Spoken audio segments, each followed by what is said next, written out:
They laughed as she hit the floor. "Welcome to Riverside High, loser," the quarterback sneered, while phones filmed her humiliation. But when she stood up, something in her eyes made his smirk freeze. Emma Parker's hands trembled as she gripped the straps of her backpack, standing at the entrance of Riverside High School. The building loomed before her like a fortress of judgment, its walls echoing with laughter and conversations that already excluded her. This was her fourth school in 3 years, and each time felt like stepping into a battlefield where she didn't know the terrain or the rules. Her mother's words from that morning still rang in her ears. "Please, Emma, just try to fit in this time. No more incidents." The way her mother had said incidents, with that mixture of disappointment and exhaustion, had cut deeper than any insult she'd endured at her previous schools. But what her mother didn't understand, what nobody seemed to understand, was that Emma had never asked for any of it. She had simply existed, and somehow, that had been enough to make her a target. Taking a deep breath, Emma pushed through the heavy doors and entered the main hallway. The noise hit her immediately, hundreds of voices blending into a cacophony that made her head spin. Students clustered in groups, their laughter sharp and exclusive. Lockers slammed, phones buzzed, and everywhere, eyes that sized up newcomers with the brutal efficiency of predators identifying prey. Emma kept her head down and started walking toward the administration office, her schedule clutched in one sweating palm. She had memorized the route from the virtual tour she'd taken online, desperate to avoid looking lost and vulnerable. But virtual tours didn't capture the suffocating reality of being the new girl in a school where social hierarchies had been established years ago. "Watch where you're going, scholarship trash," a voice sneered as Emma accidentally brushed past someone. She mumbled an apology and continued walking, her face burning. It had taken less than 5 minutes for the first insult to land. A new record, even for her. The administration office was mercifully quiet. Henderson, the guidance counselor, greeted her with a smile that was professional but distant, the kind adults give when they've learned not to invest too much in students who might not last the semester. "Emma Parker, welcome to Riverside High," Mrs. Henderson said, handing her a folder. "Your schedule, locker assignment, and a map. Your first class is Advanced Literature with Mr. Thompson. He's expecting you." "Thank you," Emma whispered, taking the folder with both hands as if it were a life raft. "One more thing," Mrs. Henderson added, her voice dropping slightly. "I see from your file that you've transferred several times. Is everything all right at home?" The question hung in the air, loaded with assumptions that Emma had heard variations of at every school. Everyone always assumed there was something wrong with her family, some dysfunction that explained her constant moving. Nobody ever considered that sometimes the problem was the schools themselves, the students, the suffocating culture of cruelty that adults pretended didn't exist. "Everything's fine," Emma lied smoothly. "My father's job requires us to relocate frequently." It was the story they'd agreed upon, simpler than the truth, and far less humiliating than admitting that she kept getting pushed out of schools by circumstances beyond her control. Mrs. Henderson nodded, clearly unconvinced, but unwilling to push further. "Well, if you ever need someone to talk to, my door's always open." Emma left the office with a bitter taste in her mouth. Adults always said their doors were open, but they never actually wanted to hear what was behind those doors. They wanted problems that could be solved with a motivational speech and a guidance pamphlet, not the messy reality of teenage cruelty and institutional indifference. The hallway had emptied somewhat as students filtered into their first period classes.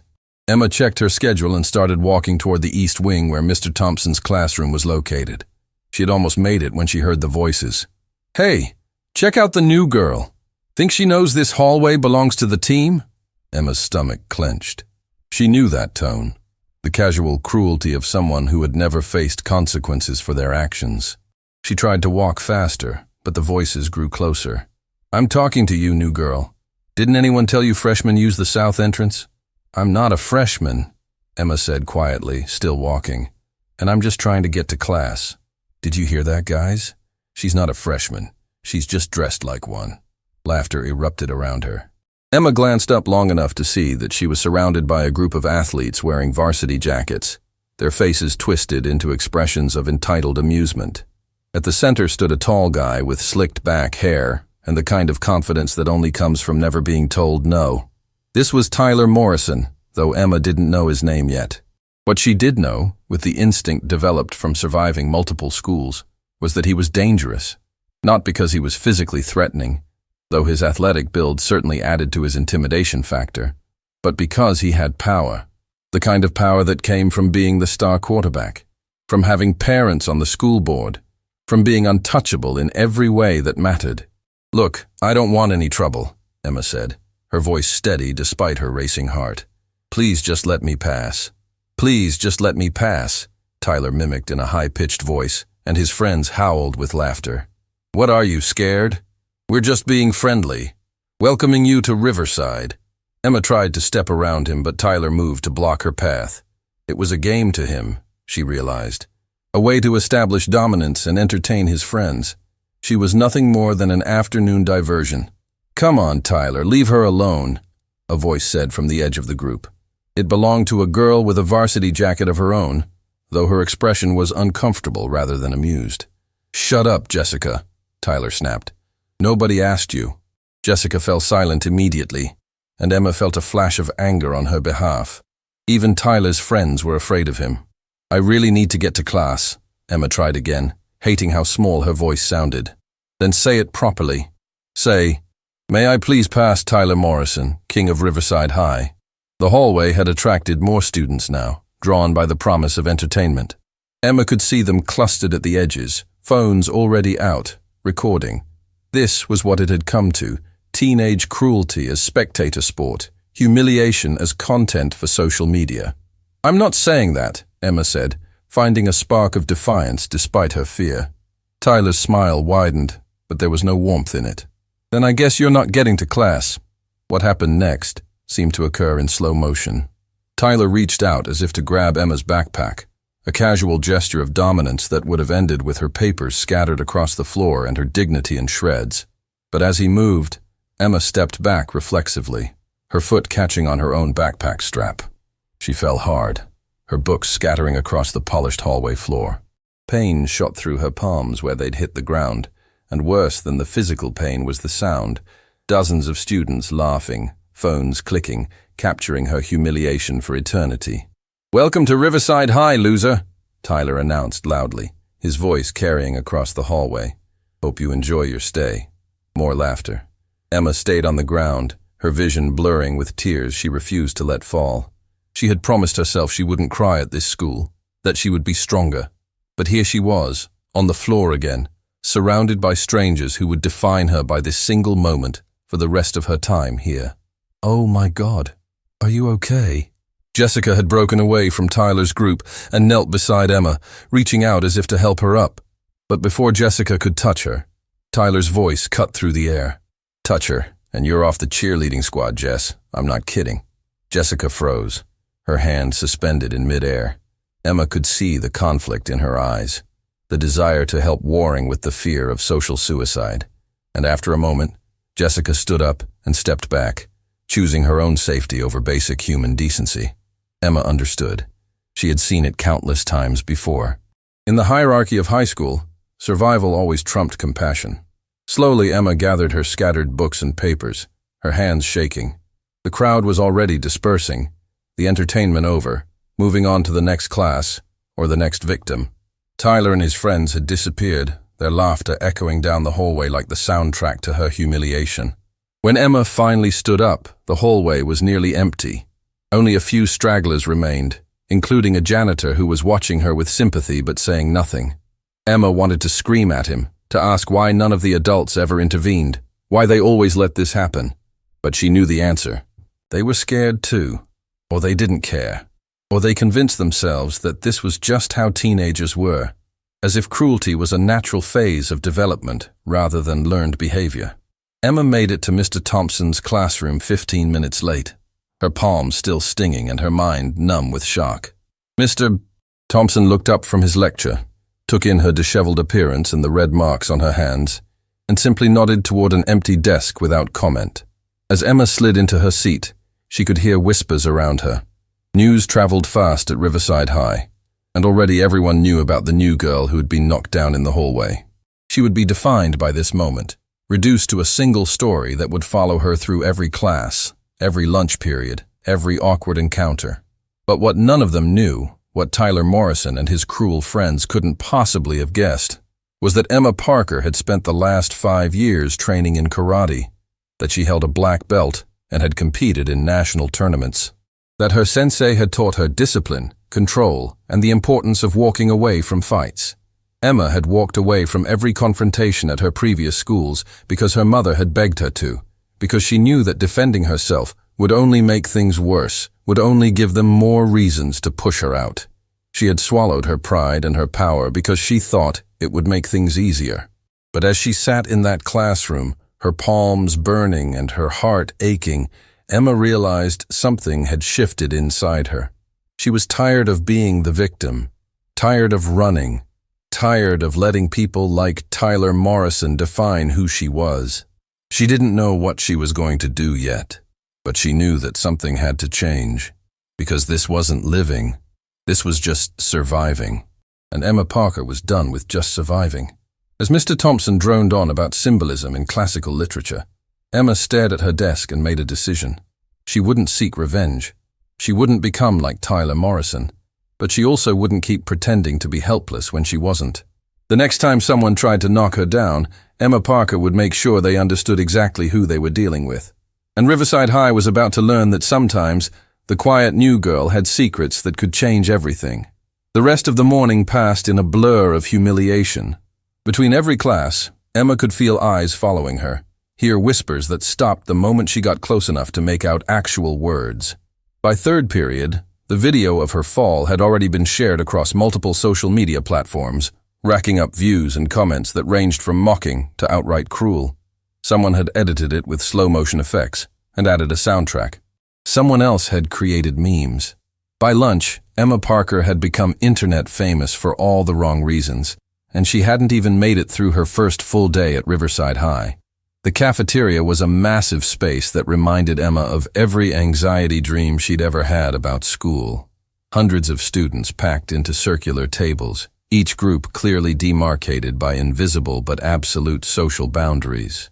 The athletes dominated the center tables, their laughter loud and their presence commanding. Around them, the social hierarchy played out in concentric circles. Popular kids adjacent to athletes, then the generally accepted, then the fringe groups, and finally, in the far corners, the outcasts. Emma stood at the entrance with her lunch tray, scanning for any seat that wouldn't make her situation worse. Every table seemed full, and even the empty chairs came with unspoken warnings. Sitting in the wrong place could define your entire high school existence in a single lunch period. "You can't sit there," a girl said sharply as Emma approached a half-empty table near the windows. "That's reserved." "Reserved for who? There's nobody here."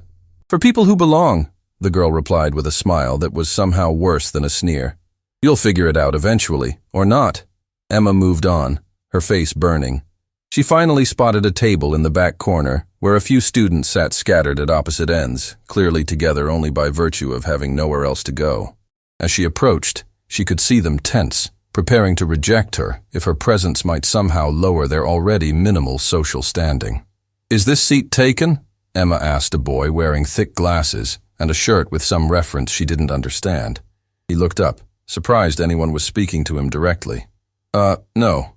Go ahead." Emma sat down gratefully and immediately pulled out her phone, the universal signal for "please don't talk to me."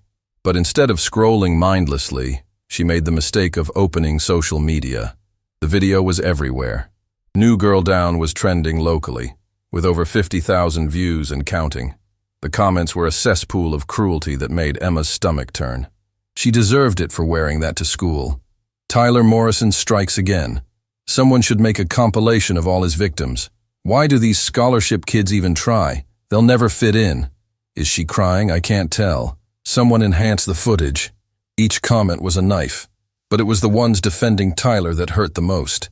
People calling him a hero for keeping standards high at Riverside, celebrating him for putting her in her place, treating her humiliation as entertainment they felt entitled to consume and enjoy. "You should stop reading those," the boy across from her said quietly. They just get worse. Emma looked up, surprised. The boy was watching her with an expression of genuine concern that felt foreign in this building. I'm Marcus, he continued. Marcus Chen. And before you ask, yes, I know what it's like to be the target. Tyler Morrison pushed me down the same hallway 2 years ago. My video got 60,000 views. Something in Emma's chest loosened slightly. Not quite hope, but perhaps the recognition that she wasn't completely alone in this nightmare. Emma, she said. Emma Parker.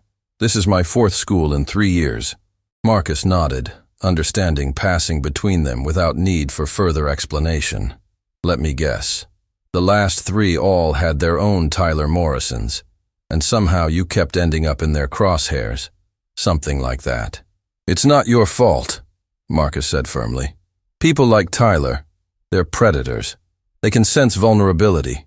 Or maybe they just need someone to tear down to feel powerful.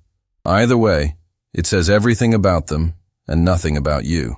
Emma wanted to believe him, but years of being targeted had taught her that while intentions might matter philosophically, practically speaking, she was still the one who kept ending up on the ground. The worst part, Emma said, surprised to find herself opening up to a stranger, is that everyone just watches. Teachers, administrators, other students. They all see what's happening and they do nothing. Or worse, they blame us for somehow inviting it. Welcome to Riverside High, Marcus said with bitter humor, where the Morrison family donated $3 million for the new athletic center, and Tyler's father sits on the school board. You think anyone's going to discipline the Golden Boy quarterback? Last year he put a kid in the hospital with a concussion. You know what happened? The kid got expelled for instigating. Emma felt sick. She had known schools protected their star athletes, but hearing it stated so bluntly made the injustice burn brighter. So what do we do? Emma asked. Just survive until graduation? Pretty much, Marcus shrugged. Unless you've got rich parents or video evidence even the school board can't ignore. And even then, probably nothing changes. The system protects itself. Before Emma could respond, a commotion erupted near the center tables. Tyler Morrison had stood up, his phone in hand, projecting the video of Emma's fall onto the cafeteria's large screen that was usually used for announcements. The footage played on a loop, Emma hitting the ground again and again while Tyler's voice announced, "Welcome to Riverside High, loser." The cafeteria erupted in laughter. Students pointed and whispered. Some took out their phones to record the screening. And Tyler stood in the center of it all like a king surveying his kingdom, soaking in the attention and adulation. Emma felt her hands clenching into fists under the table. Every instinct she had trained for years was screaming at her to do something, to stand up, to make him understand that she wasn't weak just because she had fallen. But her mother's voice echoed in her head.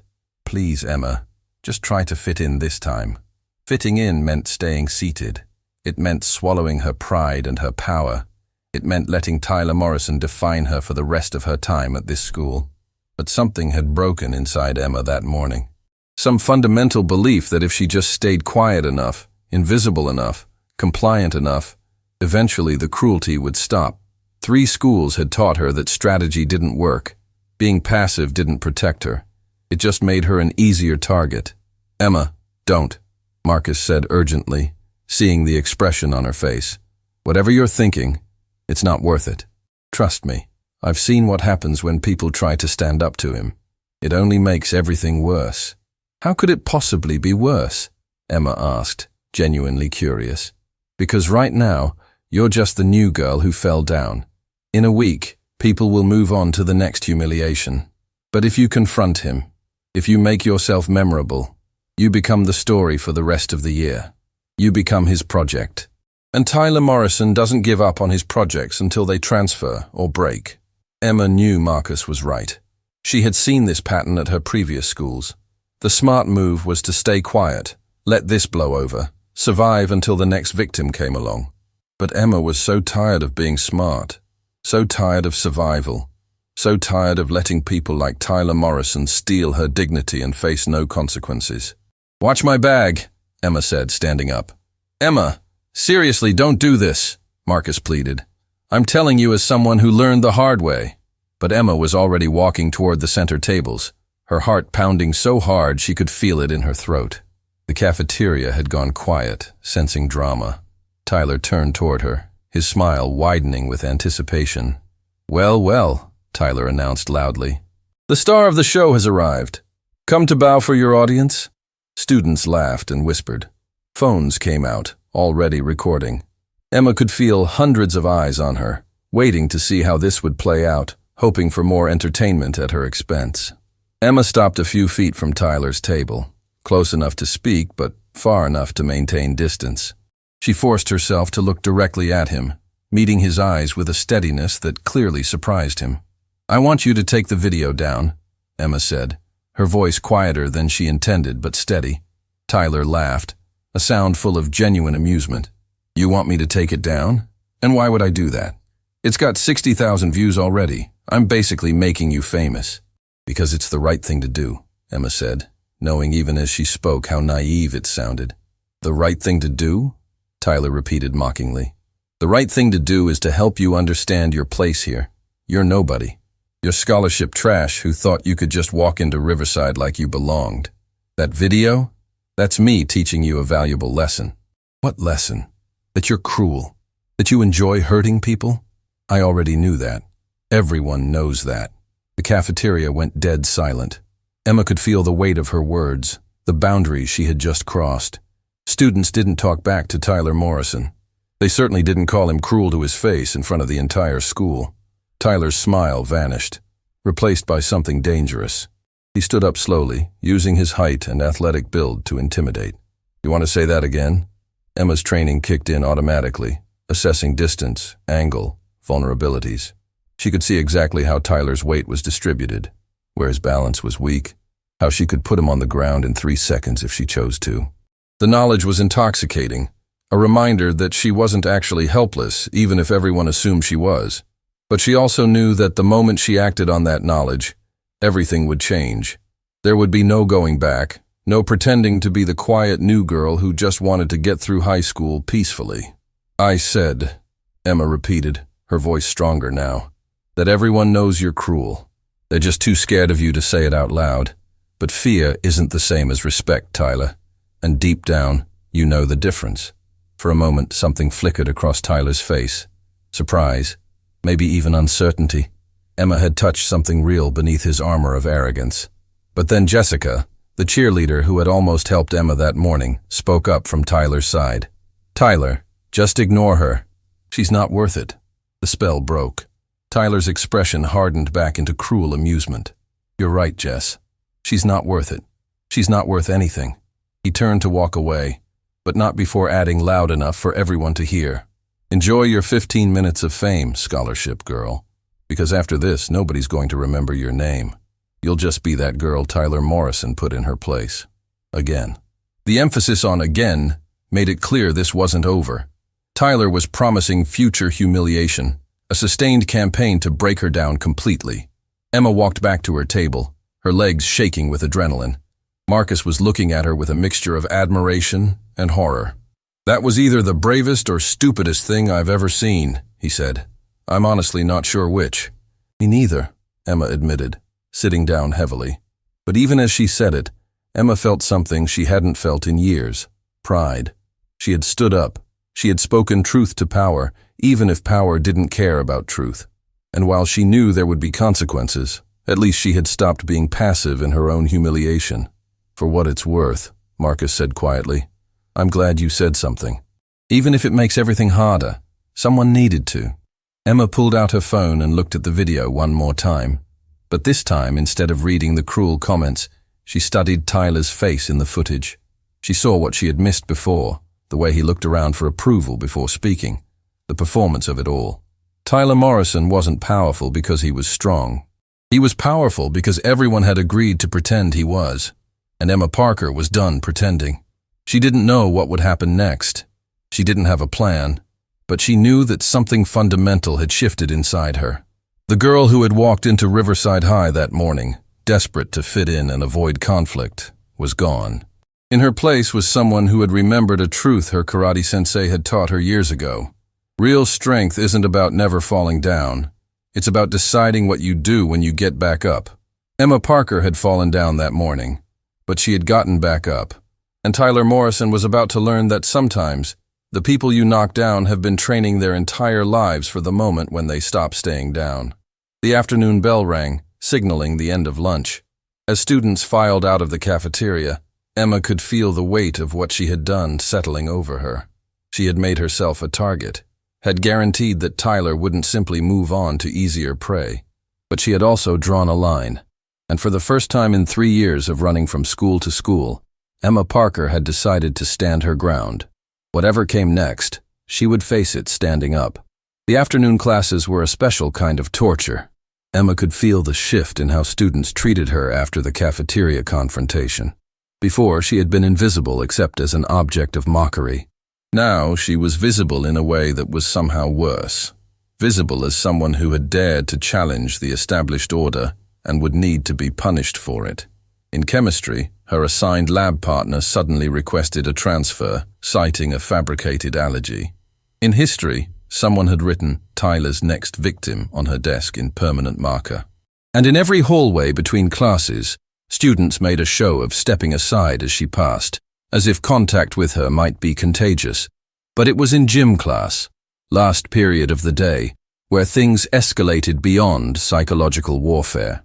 Coach Bradley was one of those teachers who believed that physical education built character, which in practice meant he structured every class like a military boot camp. Today's activity was basketball, and Emma found herself on a team facing Tyler's friends, a lineup that couldn't possibly be coincidental. "All right, listen up," Coach Bradley barked, his whistle hanging around his neck like a weapon. "We're playing full contact today. I want to see hustle, aggression, determination. No crying about a few bumps and bruises. This is how we build champions at Riverside." Emma felt her stomach drop. Full contact basketball meant Tyler's friends had official permission to hurt her under the guise of competitive play. And Coach Bradley, who was also the varsity football coach and therefore firmly in the Morrison family's pocket, would make sure any fouls against her went unnoticed. The game started innocuously enough. Emma stayed on the perimeter, trying to remain uninvolved. But within minutes, it became clear that wasn't an option. Every time the ball came near her, one of Tyler's friends was there, using their body to slam into her with force that went well beyond normal gameplay. "Foul!" Emma's teammate called out, as she was knocked to the ground for the 3rd time. "I didn't see anything," Coach Bradley said without looking up from his clipboard. "Play on." Emma picked herself up, her elbow throbbing where it had hit the hardwood floor. She could see Tyler watching from the bleachers where he sat with an injured knee that had conveniently sidelined him from having to participate. His smile was predatory, enjoying the show his friends were putting on for him. The next play, Emma caught the ball and immediately felt someone's elbow drive into her ribs from behind. The air rushed out of her lungs and she doubled over, the ball bouncing away. When she looked up, she saw Derek Matthews, Tyler's best friend and co-captain of the football team, standing over her with false innocence plastered across his face.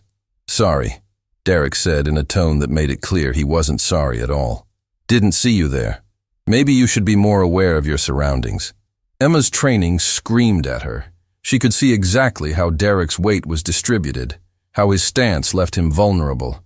One sweep of his legs, and he would be on the ground before he knew what happened. It would take less than a second, and the satisfaction would be immense. But Coach Bradley was watching now, his expression daring her to retaliate. This was a trap. If Emma fought back, even in self-defense, she would be the one who got in trouble.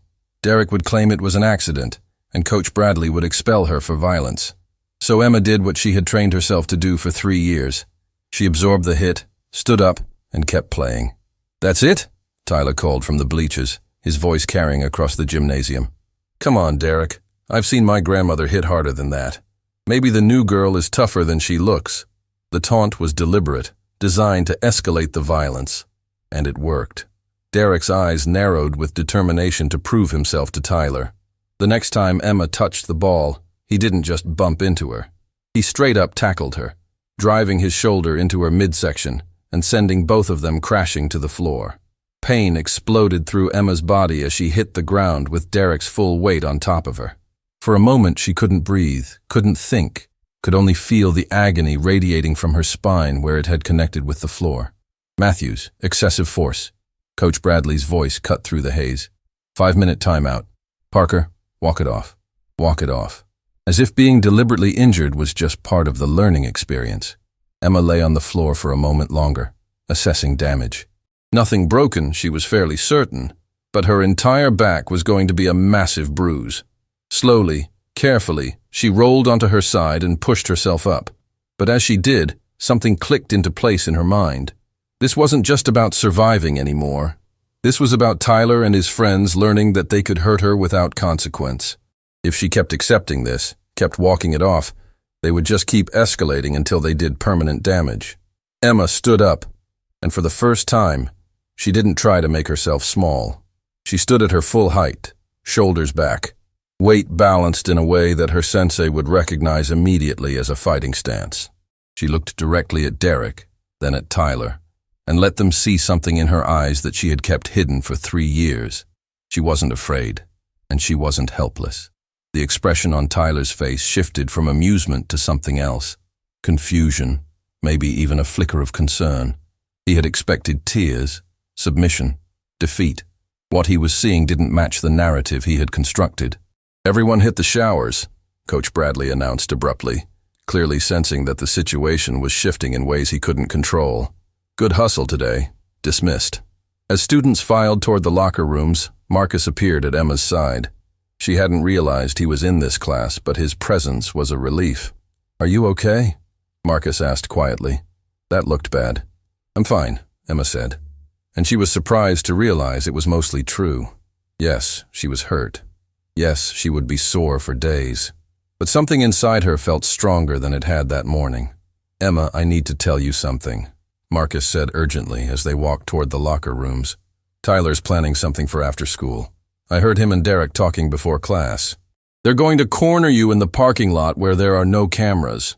Emma's hands clenched into fists. "Let them. Are you crazy? There will be 6 or 7 of them. You can't fight that many people." "I'm not planning to fight them," Emma said, though she was no longer entirely sure that was true. "I'm just not planning to run anymore." Marcus grabbed her arm, forcing her to stop and look at him. "Emma, listen to me. I know you want to stand up to them. I get it. But this isn't about bravery or principle. They will hurt you. Badly. Tyler put someone in the hospital last year, remember? And nothing happened to him. Nothing will happen to him if he does it again. Then what's your suggestion? Let them terrorize me until I transfer like you said everyone else does." "Yes," Marcus said desperately. "I know it's not fair. I know it's not right. But it's survival. You transfer. You live to fight another day. You stay. You become their permanent punching bag until you break." Emma knew Marcus was trying to help. She knew his advice came from experience and genuine concern. But something fundamental had changed in her during that basketball game. She had felt her power, her training, her capability, and she had chosen to suppress it. The cost of that suppression was becoming unbearable. "I need to make a phone call," Emma said, pulling out her phone. She found a quiet corner near the locker rooms and dialed a number she had saved but never expected to use. It rang 3 times before a familiar voice answered. "Sensei Williams, it's Emma, Emma Parker." "Emma, I've been hoping you would call. How is the new school?" Emma felt tears threatening for the first time that day. Sensei Williams had been her instructor since she was 8 years old, the one constant through all the moves and schools. He had taught her not just how to fight, but when to fight, and more importantly, when to walk away. "It's the same as the others," Emma admitted. "Maybe worse." There was a pause on the other end of the line. "Tell me what happened." Emma gave him the abbreviated version: the hallway, the video, the cafeteria confrontation, the basketball game. With each detail, she could feel the weight of the day settling more heavily on her shoulders. "And now they're planning to corner me after school," Emma finished. "Marcus says there will be 6 or 7 of them." "And what do you want to do?" Sensei Williams asked. The question surprised her. She had expected him to tell her what to do, to give her permission, or forbid her from acting. Instead, he was asking what she wanted. "I want to stop running," Emma said quietly. "I'm tired of being afraid. I'm tired of pretending to be helpless when I'm not. I'm tired of letting them win." "Then stop running," Sensei Williams said simply. "But Mom said, your mother is afraid for you, which is understandable. But Emma, We didn't train you for 5 years just to have you never use those skills when you needed them. We trained you so that when the moment came, you would have options. Are you saying I should fight them? I'm saying you should be yourself. All of yourself, not just the parts that make other people comfortable. You are a black belt. You are capable. You are strong. Those aren't qualities you should have to hide to make bullies feel secure in their power. Emma felt something releasing in her chest, permission she hadn't known she was waiting for. But Sensei, if I defend myself, they'll expel me. They'll say I started it. Perhaps, Sensei Williams acknowledged. Or perhaps they'll realize that you're not the easy target they thought you were. Either way, you'll know you stood up for yourself. You'll know you didn't let fear dictate your choices. They talked for a few more minutes. Sensei Williams reminding her of principles she had learned years ago. Control, precision, using only enough force necessary, always leaving an escape route, never letting anger drive technique. When Emma hung up, she felt different, clearer. She knew what she was going to do, and for the first time in 3 years, she wasn't second-guessing herself. Marcus was waiting near the gym entrance, his expression anxious. "Did you call your mom to pick you up?" "No," Emma said. "I called someone else, someone who reminded me of who I actually am."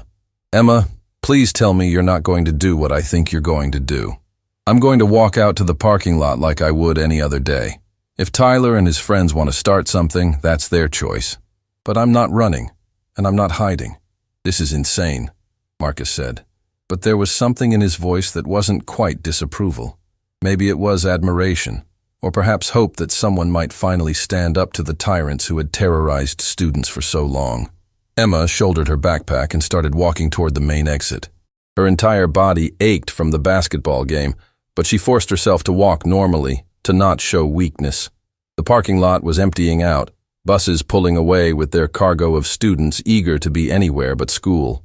Emma could see her mother's car in the pickup lane, could see her mom checking her phone, waiting. All Emma had to do was walk straight there, get in the car, go home. But between her and safety stood Tyler Morrison and 6 of his friends, arranged in a loose semicircle near the bike racks. They weren't even trying to hide what they were doing.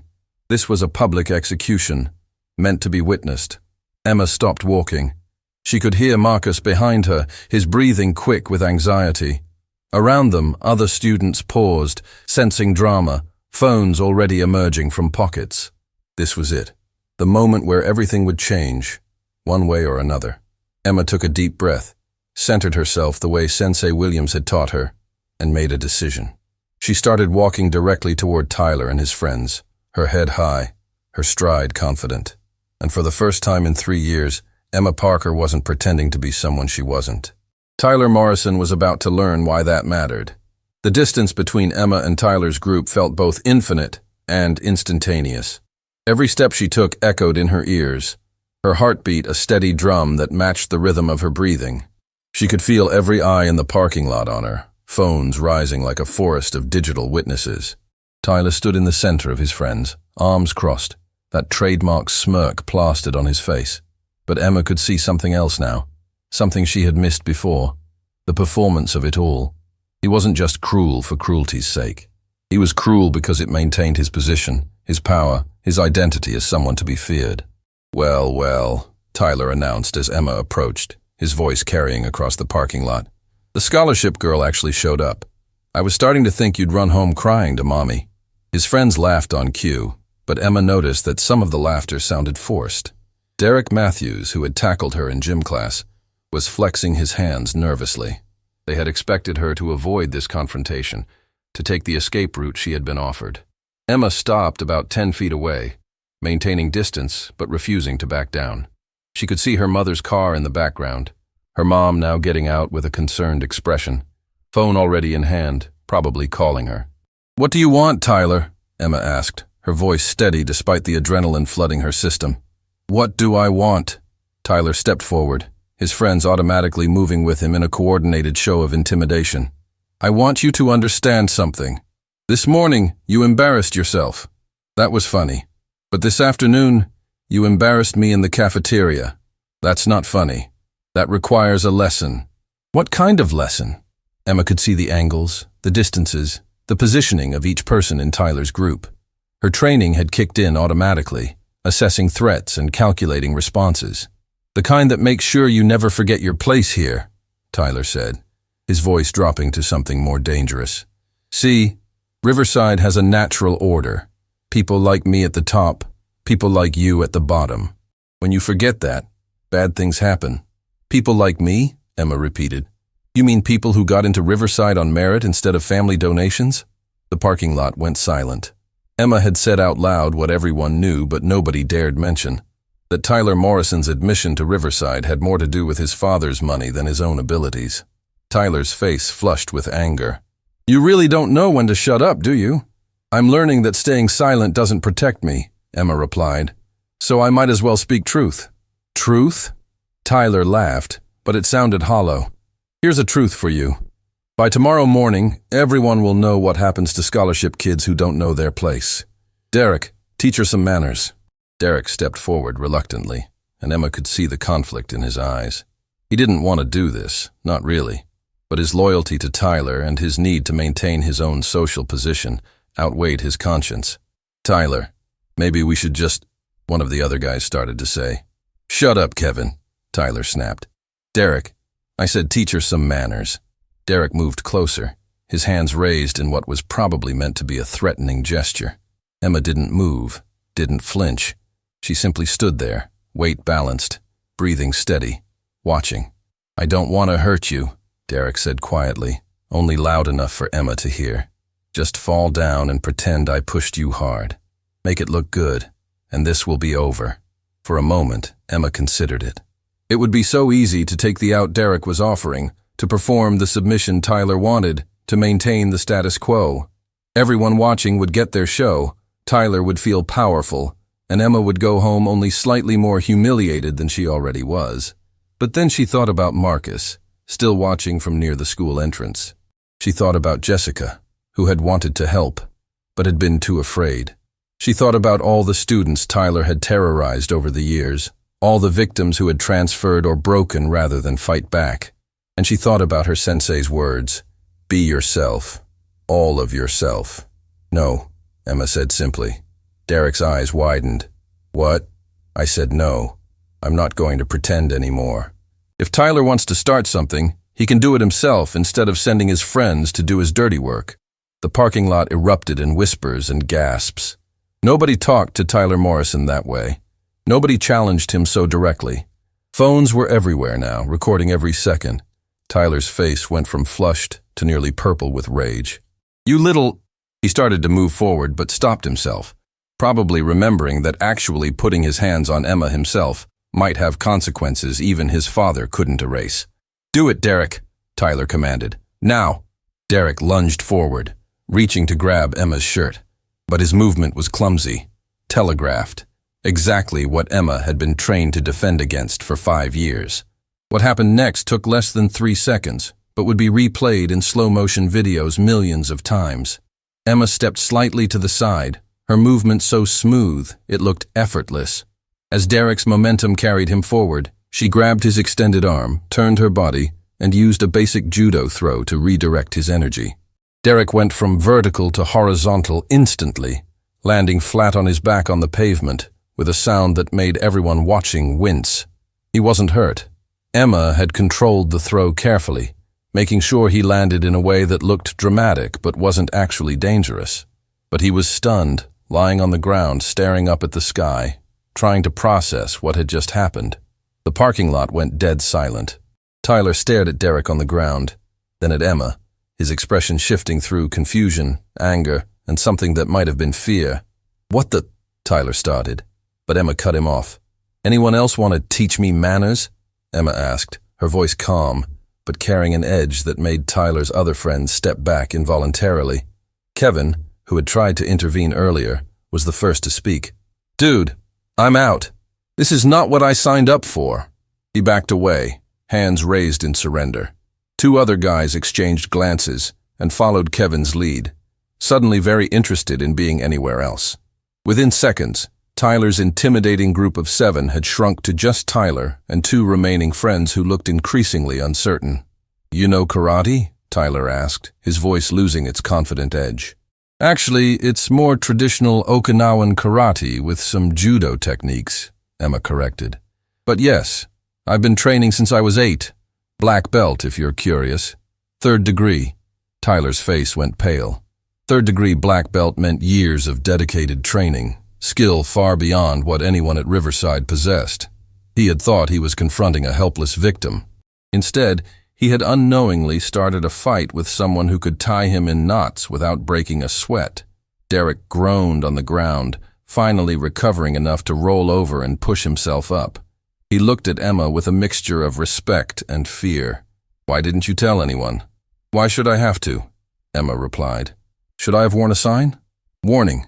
Trained martial artist, please don't bully me. The fact that I can defend myself doesn't change the fact that what you've been doing is wrong.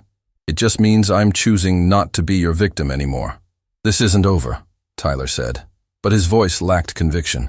He was trying to save face in front of the dozens of students still watching, still recording. "Actually, Tyler, I think it is."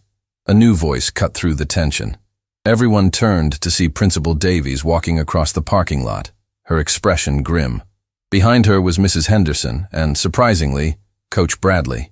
They had clearly been watching from somewhere, had seen everything that transpired.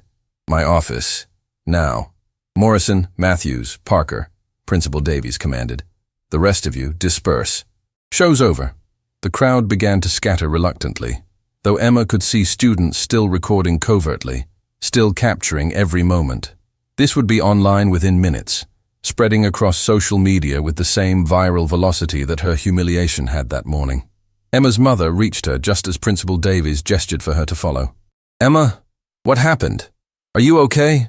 "I'm fine, Mom," Emma said, and she realized with surprise that it was completely true.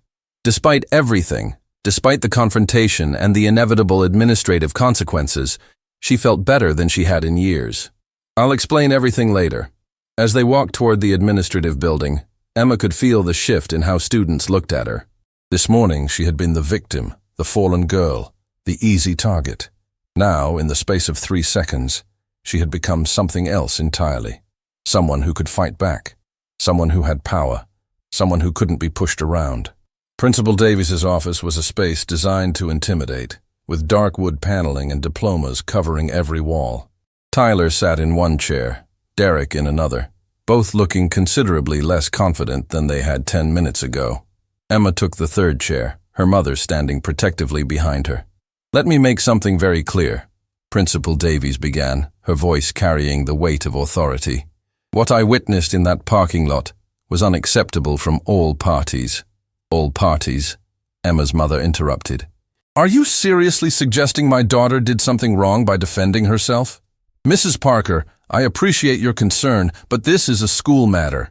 This is an assault matter," Emma's mother countered, her voice rising. "I watched 7 teenage boys corner my daughter in a parking lot with clear intent to harm her. I was 10 seconds from calling the police." "That's not what happened," Tyler tried to interject. "We were just—" "I have video from multiple angles," Principal Davies cut him off. "I know exactly what happened. Tyler, you orchestrated an attack on a fellow student. Derek, you participated. That Emma defended herself effectively doesn't change your intent." Tyler's face flushed. "My father will—" "Your father will what?" Principal Davies leaned forward. "Donate another building?" "Tyler, I've been principal here for 15 years. I've watched your father use money to solve your problems since you were in middle school. But I cannot ignore video evidence of you organizing violence against another student, particularly when that video is currently being viewed by thousands of people online." Emma felt a jolt of surprise. The video was already online? It had been less than 20 minutes since the confrontation. Coach Bradley, who had been silent until now, spoke up. "Principal Davies, if I may, the Matthews boy was just following orders.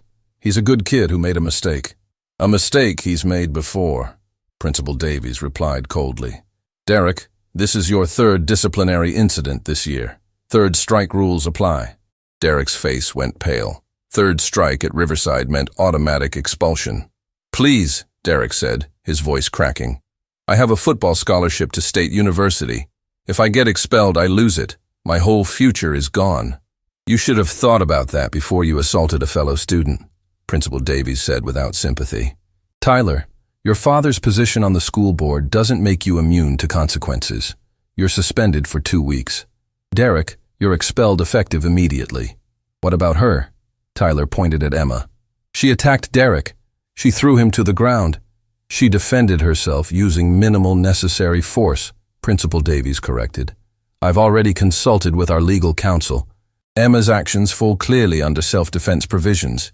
She didn't initiate contact. She didn't use excessive force, and she stopped immediately when the threat was neutralized. Derek, on the other hand, attempted to physically assault her on video. The room was silent except for Derek's ragged breathing. His entire future had just evaporated because he had followed Tyler's orders. Emma almost felt sorry for him. Almost. There's one more thing, Principal Davies continued, turning to Emma. Why didn't you report what was happening? This morning's incident, the harassment during lunch, the targeted aggression in gym class. Emma looked at her mother, then back at Principal Davies. Because I've been to 3 other schools before this one. At every school I reported bullying. At every school, nothing changed. At every school, somehow I ended up being the problem student, the troublemaker, the one who had to leave. So I stopped reporting and started trying to be invisible. The admission hung in the air like an accusation. That's an indictment of our entire system, Mrs. Henderson said quietly. We failed you at every level, Emma. I'm sorry. Sorry doesn't change anything, Emma's mother said bitterly. My daughter was attacked on school grounds. If she hadn't been able to defend herself, she would be in the hospital right now. And you're telling me this has happened at multiple schools? Mrs. Parker, I assure you, Riverside High will do better, Principal Davies said firmly. Effective immediately, we're implementing a zero-tolerance policy on bullying. We're also establishing an anonymous reporting system and mandatory training for all staff on recognizing and intervening in harassment. You know why you're really doing this? Emma asked, surprising herself with her boldness.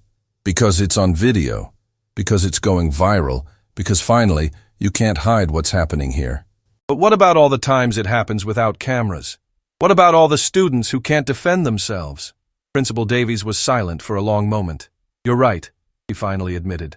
And that's exactly why we need to change. Tyler, you and your father will be meeting with me and the superintendent tomorrow morning. Derek, you have 1 hour to clear out your locker. Emma, you're free to go. And I hope you'll give Riverside High another chance. As they left the office, Emma could hear Tyler starting to argue, his voice rising in indignation.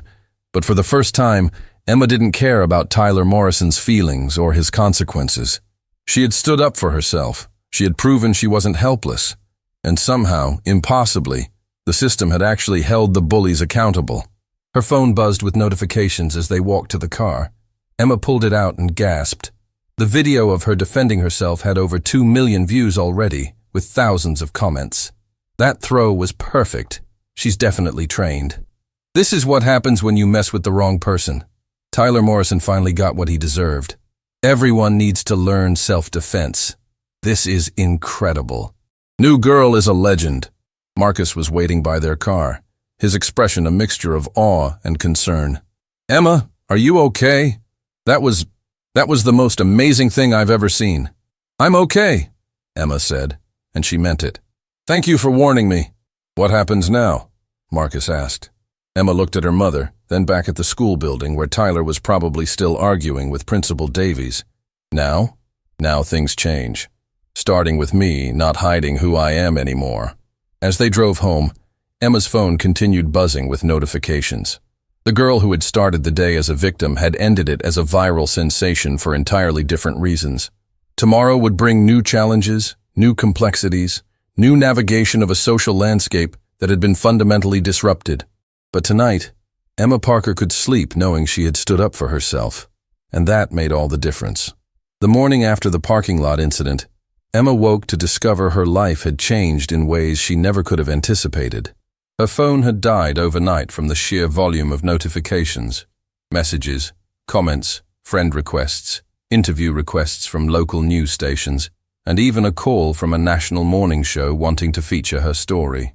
Her mother sat at the kitchen table with coffee and a laptop, scrolling through articles that had appeared overnight. Emma, there are stories about you in newspapers across the country. Look at this headline. Bullied students' self-defense goes viral. Sparks conversation about school safety. Emma poured herself cereal, trying to process the surreal nature of her new reality. Just 2 days ago, she had been invisible. Yesterday morning, she had been a victim. Now, somehow, she had become a symbol. There's something else, her mother said carefully. I got calls from your 3 previous schools. Their principals all want to apologize for how they handled your situations. Apparently, several other students have come forward with their own stories after seeing your video. Emma felt a complicated mixture of emotions.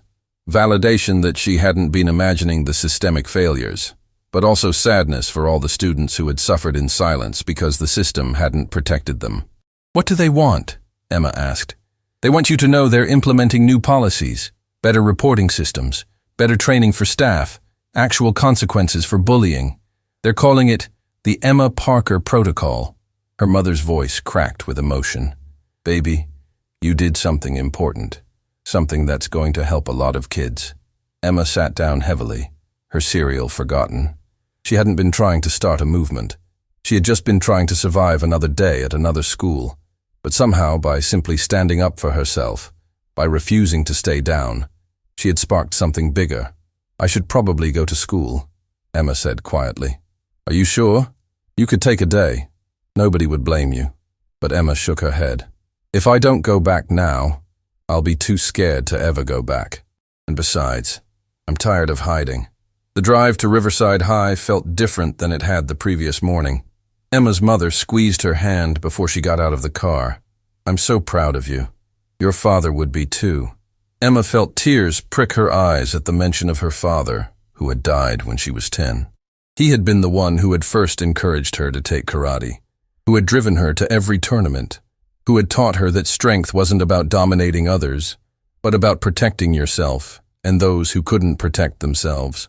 Thanks, Mom, Emma whispered. Walking through the front doors of Riverside High, Emma braced herself for mockery, for anger from Tyler's supporters, for some kind of backlash. Instead, she was met with something she hadn't expected: respect. Students moved aside as she passed, but not in the cruel performance of yesterday. This was different. This was making space for her, acknowledging her presence. Some students nodded at her. A few even smiled, and as she approached her locker, she found it covered in sticky notes. Thank you for standing up. You're my hero. I wish I had your courage. Tyler bullied me last year. Seeing you defend yourself gave me hope. You inspired me to report what happened to me. Emma's hands trembled as she read note after note, dozens of them, each one a small window into the suffering that had been happening at Riverside High for years. She hadn't just defended herself. She had given voice to all the silent victims who had felt powerless.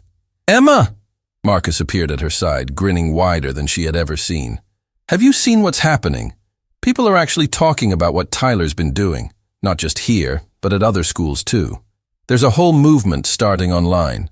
Students sharing their stories, schools being called out for protecting bullies. Before Emma could respond, Jessica approached them, her expression nervous but determined. Emma, can I talk to you? Please? Marcus tensed protectively, but Emma nodded. They moved to a quieter corner of the hallway while Marcus waited nearby. I'm sorry, Jessica said immediately, her eyes already red from crying. I'm so sorry. Yesterday when you fell, I wanted to help you. But I was scared of Tyler, scared of losing my spot on the cheer team, scared of becoming a target myself. I was a coward. Emma studied Jessica's face, seeing genuine remorse there. You weren't the only one who didn't help, but I should have. I knew what Tyler was doing was wrong. I've known for years, but I kept quiet because it was easier, because I benefited from the system he created. But watching you stand up to him, seeing you refuse to be a victim, it made me realize I was almost as bad as he was. Silence is complicity. The phrase hit Emma hard because it was true. The system of bullying at Riverside High hadn't just been maintained by the Tylers of the world. It had been maintained by all the Jessicas, all the students who saw wrong and said nothing, who protected their own comfort over other people's safety. What are you going to do now? Emma asked. Jessica straightened her shoulders. I went to Principal Davies this morning. I gave her a full statement about everything I've witnessed Tyler do over the past 3 years. Names, dates, incidents, everything. And I'm not the only one. 6 other people from his friend group did the same thing. Emma felt something shift in her chest. Real change. Systematic accountability. People finding courage not just to defend themselves, but to speak truth, even when it was uncomfortable. "Thank you," Emma said quietly. "That couldn't have been easy." "It was the easiest thing I've done in years," Jessica replied. "Because for the first time since middle school, I feel like myself again. The person I was before I decided that being popular was more important than being decent." As Jessica walked away, Marcus rejoined Emma. "You know what's crazy? Tyler isn't even here today." Apparently his father tried to fight the suspension, but the superintendent backed up Principal Davies. "Tyler's been banned from campus for 2 weeks, and when he comes back, he's on permanent probation. One more incident, and he's expelled." Emma processed this information. Tyler Morrison, the untouchable king of Riverside High, had finally faced consequences. Not because the system suddenly cared about doing what was right, but because the public attention made it impossible for them to ignore anymore. "It shouldn't have taken going viral for them to take this seriously," Emma said. "No, it shouldn't have," agreed a voice behind them. They turned to find Principal Davies standing there, looking tired but resolute. "Emma, I owe you an apology. And not just me. This entire institution owes you an apology. We created an environment where students like Tyler Morrison felt empowered to terrorize others. We enabled it through our inaction." "Why?" Emma asked directly. "Why did you let it happen?" Principal Davies was silent for a moment. "Because it was easier. Because Tyler's father has influence and money. Because fighting that battle felt impossible. Because we convinced ourselves it was just kids being kids. We failed you and every other student who was hurt by our inaction. And I can't undo that, but I can commit to doing better going forward." "How?" Emma pressed.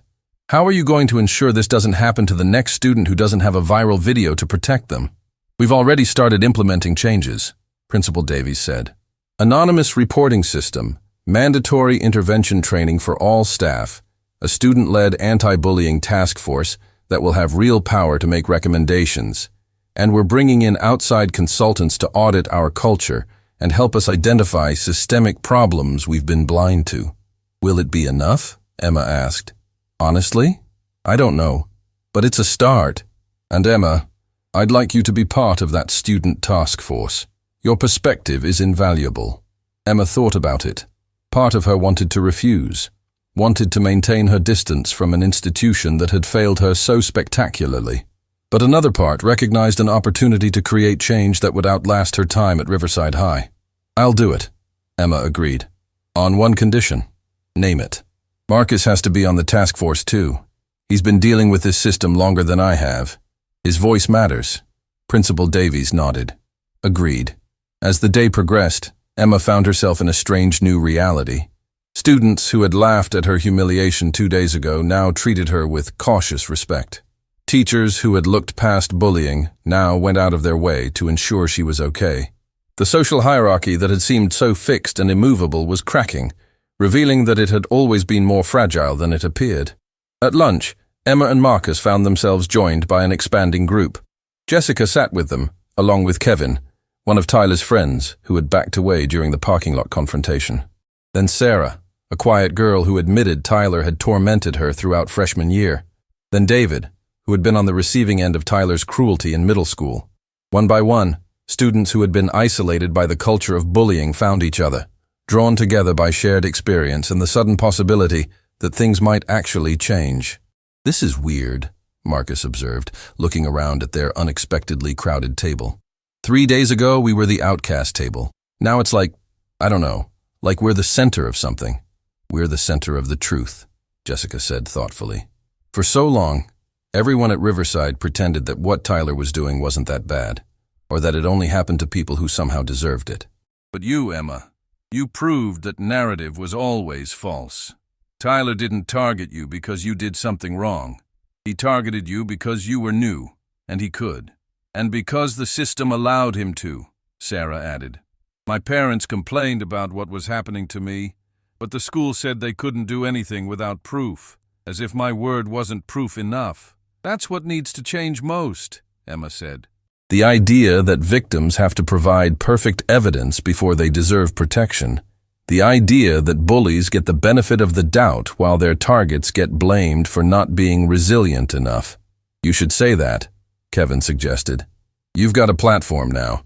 People are listening. Emma pulled out her phone and looked at her social media. Her follower count had exploded overnight. Over 100,000 people now followed her, waiting to hear what she would say next. The responsibility of that felt enormous. But as she looked around the table at faces that had found hope in her refusal to stay down, Emma realized she couldn't waste this moment. If she had a platform, she needed to use it for something bigger than herself. That afternoon, Emma posted a video, not a practiced speech, not a polished statement, just her sitting in her room speaking from the heart. Hi, I'm Emma Parker. By now, most of you have seen the video of me defending myself. But that video doesn't tell the whole story. It doesn't show the 3 previous schools where I was bullied until I had to leave. It doesn't show all the students at Riverside who suffered in silence. It doesn't show the systemic failures that made what happened to me possible. I'm not a hero. I'm just someone who finally got tired of being treated like I didn't matter. And the fact that it took a viral video for the adults in charge to take action is an indictment of how we handle bullying in schools. If you're watching this and you're being bullied, please know that it's not your fault. You don't deserve it. You're not weak for being hurt by it. And you're not alone. If you're watching this and you're a bystander, please understand that silence enables cruelty. Speak up. Report it. Don't wait for someone else to do the right thing. And if you're watching this as a parent or educator, please believe students when they tell you what's happening. Don't minimize it. Don't dismiss it. Don't wait for perfect evidence. Create systems that protect vulnerable students instead of powerful ones. I was lucky that I had training that let me defend myself physically. But the real defense we need is systemic. Schools that actually protect students, adults who actually intervene, and a culture that values kindness over cruelty. We can do better. We have to do better. Because somewhere right now, there's another student standing in a hallway wondering if they'll survive another day. And that student deserves better than what I got. They deserve better than going viral to receive basic protection. Let's make that change happen. Together. The video was shared millions of times. News outlets picked it up. Educators debated it. Politicians referenced it. And slowly, painfully, conversations began to happen about bullying, about school culture, about the systems that protected bullies at the expense of their victims. Weeks later, Emma stood at a podium at a national education conference, invited to speak about her experience. She looked out at hundreds of educators and administrators, people with the power to make real change.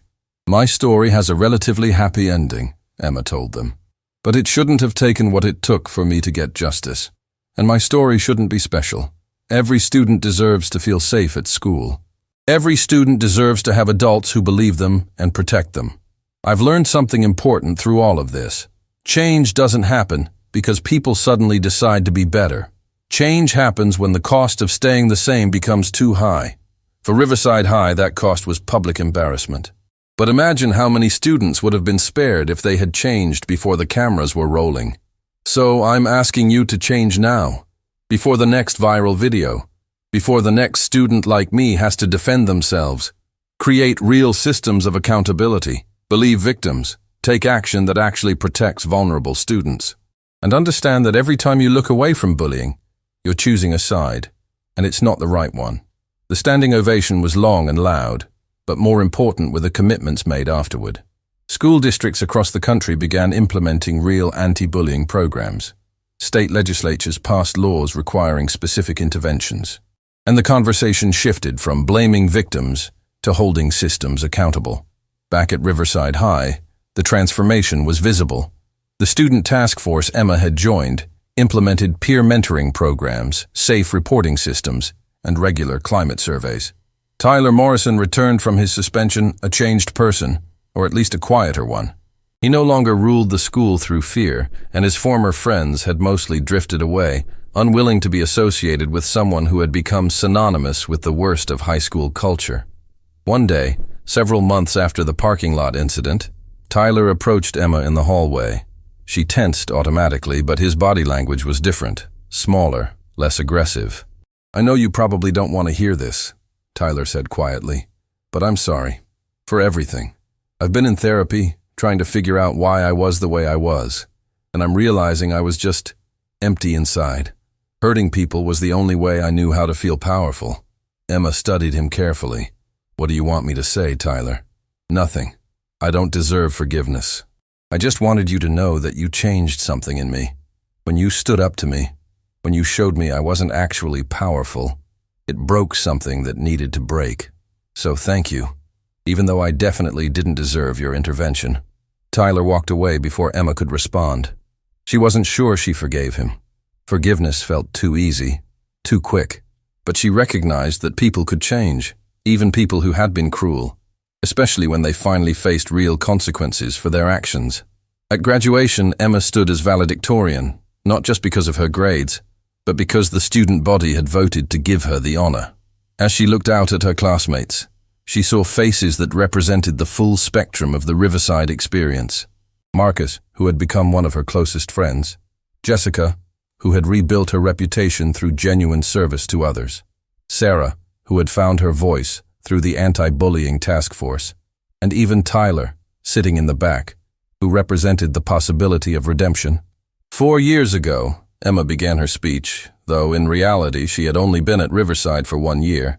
"I walked into a school where I didn't think I belonged, and I was told, in dozens of small and large ways, that I was right. But here's what I've learned. Belonging isn't something you're given. It's something you claim. And sometimes, claiming your place means standing up even when you're afraid. Especially when you're afraid. We've changed a lot at Riverside.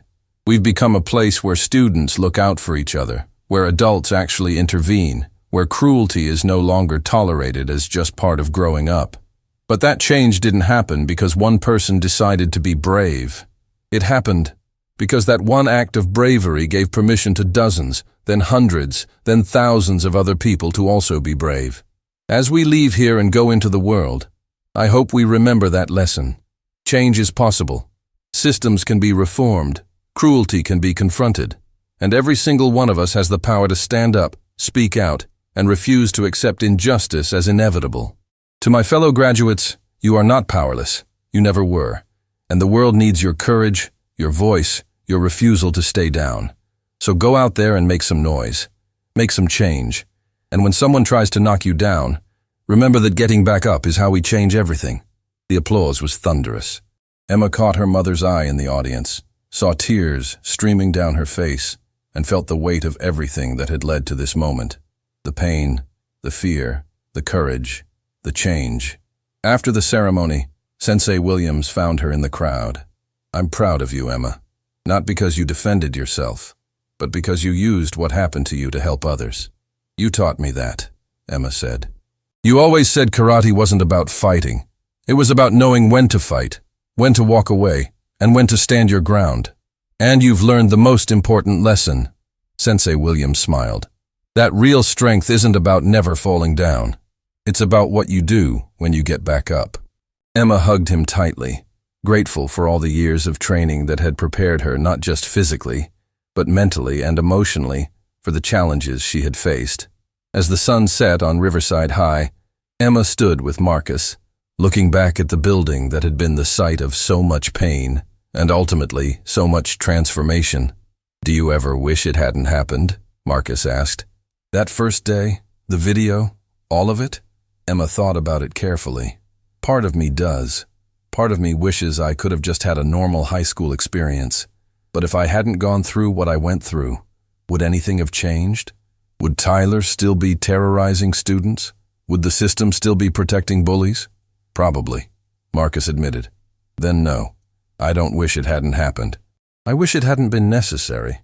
But since it was, I'm glad I was strong enough to handle it. And I'm glad it led to something bigger than just my own story." They stood in silence for a moment, watching as other graduates took photos and celebrated with families. "You know what the best part is," Marcus said. "Next year's freshman class is going to walk into Riverside High, and they won't even know how bad it used to be. They'll just experience a school where bullying is actually addressed, where students are protected, where you can be yourself without fear." Emma smiled. That's the legacy I want. Not the viral video, not the speeches, just the knowledge that the kids who come after us will have it better than we did. As Emma walked toward her mother's car, her phone buzzed with messages from students at other schools, thanking her for inspiring them to speak up about their own experiences. The movement that had started with one girl refusing to stay down had grown into something national, something powerful, something that was actually changing lives. Emma Parker had walked into Riverside High as a victim. She had stood up as a fighter, and she was leaving as a changemaker. And somewhere in schools across the country, other students were finding the courage to stand up, to speak out, to refuse to accept cruelty as normal. All because one girl remembered that she was stronger than anyone realized. All because she refused to stay down.